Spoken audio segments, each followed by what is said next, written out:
રામદેવજી બાપા જેથી સોધામ ગયા તેથી એમના પરિવારને એમને ભેગા કર્યા.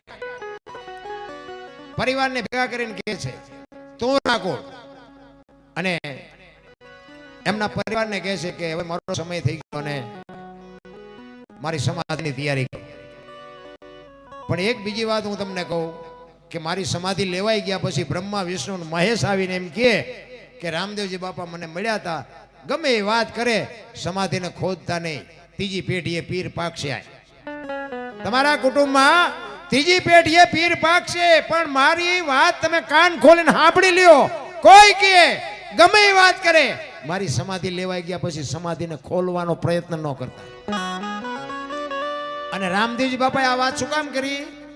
હરભુજી એમના માસીના દીકરા ભાઈ થાય. હરભુજીને એમને કીધેલું કે હું તમને મળ્યા સિવાય નો જઈશ નહીં, અને સમય સંજોગ અનુસાર બે જણા મળી ન હોય ક્યાં.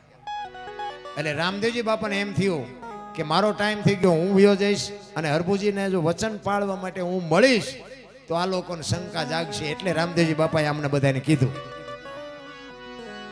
અને જે કંઈ કાર્ય હતું એ પૂરું થયું. અને વાત ઉડતી ઉડતી હરભુજીના કાને પડી કે રામદેવજી બાપા સોધામ વયા ગયા.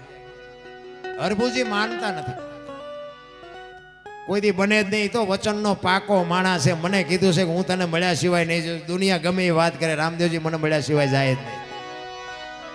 કોકે કીધું કે અમે ન્યા જતા મુઠ્ઠી માટી એમે નાખી કે વાત બધી બરોબર, પણ હું એ સાચું જાઉં સુધી મને નક્કી ન થાય ત્યાં સુધી એ વાત ખોટી.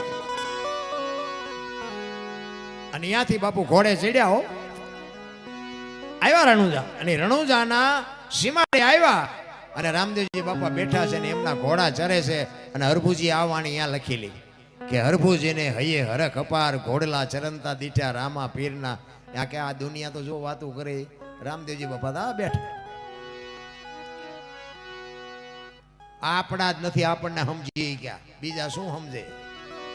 આપણા નડે ને તેથી સમજી લેજો, ઠાકર ત્રાજવે આવ્યો હોય તો જ આપણા આપણને નડે. ને કા દઉ ઠેઠા ઓળખે છે ને પડખે મર્યા હોય ન ઓળખે.